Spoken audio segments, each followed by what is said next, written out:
Oi, gente. Oi, gente. Eu sou a Amanda. Eu sou a Fernanda. E nós somos alunas da Escola Estadual Monsenhor Savion. É terceiro ano do ensino médio e hoje a gente vai fazer um trabalho referente à língua portuguesa. O trabalho foi pedido pela professora Sônia Maria e no trabalho nós vamos falar sobre o escritor brasileiro José Lins do Rego. E vamos comentar também sobre a obra dele, Riacho Doce. Bom, o José Lins do Rego, ele nasceu no Engenho Corredor Pilar, na Paraíba, no dia 3 de junho de 1901. Ele é filho do João do Rego Cavalcante e Amélia Lins Cavalcante. Os primeiros estudos dele, ele fez no Colégio Itabaína, na Paraíba. E logo depois ele passou para o Instituto Nossa Senhora do Carmo e posteriormente para o Colégio Diocesano Pio X em João Pessoa. Quando ele ficou mais velho, ele estudou no Colégio Carneiro Leão e Oswaldo Cruz, no Recife, onde ele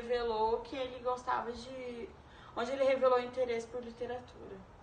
E desde a infância ele sempre trazia consigo conhecimentos relacionados à terra, que passaram por gerações e gerações. Em 1920 ele iniciou os estudos na Faculdade de Direito no Recife e colaborou com o jornal Recife, fundando o Semanário do Dom Juan Casmurro em 1922. No ano de 1923, logo após, ele já se formou em Direito na Faculdade de Recife. E lá ele conheceu diversas personalidades, ampliando seu contato literário. E 2 anos depois da conclusão do curso, ele foi morar em Minas Gerais, onde trabalhou como promotor público. No mesmo estágio em Minas Gerais, ele se casou com Dona Filomênia, ela era mais conhecida como Naná. E o nome dela era Masa Lins do Rego. Ele se casou no ano de 1924. Depois de 2 anos fora, transferido para Alagoas para exercer funções de fiscal, de 1930 a 1935. Ainda em Alagoas, ele contribuiu para um jornal chamado Jornal de Alagoas e participou do grupo de Raquel de Queiroz, Jorge de Lima, Graciliano Ramos, Aurélio Buarque de Holanda, Aloísio Branco, dentre outros. E em 1932 ele publicou o primeiro livro dele, Menino do Engenho, e com esse livro ele conquistou o prêmio da Fundação Graça Aranha. No ano seguinte, ele já publicou Doidinho, segundo livro do ciclo Cana-de-Açúcar. E após isso, ele manteve intensa e constante atividade na área da literatura, publicando um livro por ano. Então, a partir desse livro, ele viu que ele gostava muito dessas coisas e foi publicando um por ano. E no ano de 1935, ele mudou para o Rio de Janeiro para exercer a função de cargo de fiscal do imposto de consumo, como de costume fora, colaborador de diversos jornais e periódicos. Em 1937, ele publicou Pureza, que foi o seu primeiro romance, a fugir da temática do ciclo da cana-de-açúcar. O seu romance Água Mãe recebeu o prêmio Felipe de Oliveira, de 1941. Escreveu mais 2 obras nessa linha, e em 1943 ele publicou Fogo Morto, que retorna à temática que era de antes, que era a da realidade nordestina. Ele ficou conhecido como um dos grandes autores brasileiros a registrar um panorama histórico. Em 1947, ele recebeu o Prêmio Prado, através do romance Eurídice. José Lins fora recebido pelo acadêmico Austragésilo, não sei pronunciar o nome, em 1956 como sucessor de Ataulfo de Paiva na cadeira 25, tornando-se o 4º a ocupar o lugar. Isso foi na Academia Brasileira de Letras. O romancista e jornalista faleceu no dia 12 de dezembro de 1957. 12 de setembro de 1957, no Rio de Janeiro. Agora, as principais obras dele foi Menino de Engenho, publicado em 1932. Doidinho, 1933. Banguê, 1934. O Moleque Ricardo, em 1935. Usina, 1936. Histórias da Velha Totônia, em 1936. Pureza, 1937. Pedra Bonita, em 1938. Riacho Doce, 1939. Água Mãe, em 1941. Gordos e Magros, 1942. Fogo Morto, em 1943. Poesia e Vida, 1945. Eu Lhe Disse, em 1947. Bota de Sete Léguas, 1951. Homens, Seres e Coisas, em 1952. Cangaceiros, em 1953. A Casa e o Homem, 1954.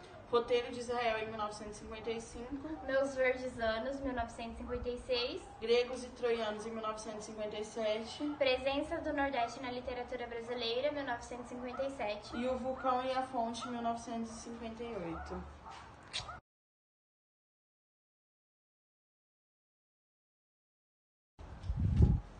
Bom, nós vamos falar agora sobre o livro Riacho Doce, que ele foi publicado em 1939 e ele marca um apogeu no conjunto da produção literária do José Lins do Rego. Ele trata-se da 8ª e consecutiva obra ficcional do autor. Ele é um livro narrado através de um narrador onisciente. E dividido em 3 partes, entre Riacho Doce e Nó. Ele é um romance. E o livro começa abordando Edna, diante das lembranças do dia em que partiu da Suécia, relembrando da sua vida e sua infância, adolescência no local. Em especial, os momentos em que sua fragilidade emocional começa a ser visível para o leitor. No decorrer da trama, a gente vê que a Edna já é casada com o engenheiro Carlos e optam por uma grande vida guinada quando o marido engenheiro foi convidado para trabalhar com a exploração de petróleo no Brasil. Aí, uma vez em Riacho Doce, ela se envolve imediatamente com a vida local, com longas caminhadas e banhos de mar. E então ela conhece Nó e iniciam um romance proibido, que desperta a ira de Aninha, a avó de Nó, que vê na galega o desvio do neto daquele que deveria ser o seu direito. O Riacho Doce ele não é uma obra de literatura rápida, ela é densa, requer paciência e à primeira vista carece da ação de muitos leitores que estão acostumados de uma vez que muitos julgam o livro como arrastado. Mas pelo contrário, uma vez que se acostuma, acabará descobrindo que não falta beleza e magia. E por ele ser um livro denso, a gente não teve tempo de ler ele, por isso que nós estamos lendo um resumo. E também tem uma minissérie sobre que foi exibida esse na livro. Globo em 1990, se eu não me engano. Tem no YouTube também. E geralmente, como a gente viu alguns depoimentos, quem assiste essa minissérie fica muito curioso sobre o livro. Daí por isso se interessa mais em ler o livro. Do que a minissérie. E o estilo de José Lins do Rego nesse romance é um milagre de naturalidade, de intimidade com a natureza ou integração na própria natureza exterior. E há que se salientar o processo de análise psicológica, que consiste na repetição sistemática de certos dados. A figura da mãe, Aninha, é perfeita como observação da psicologia supersticiosa.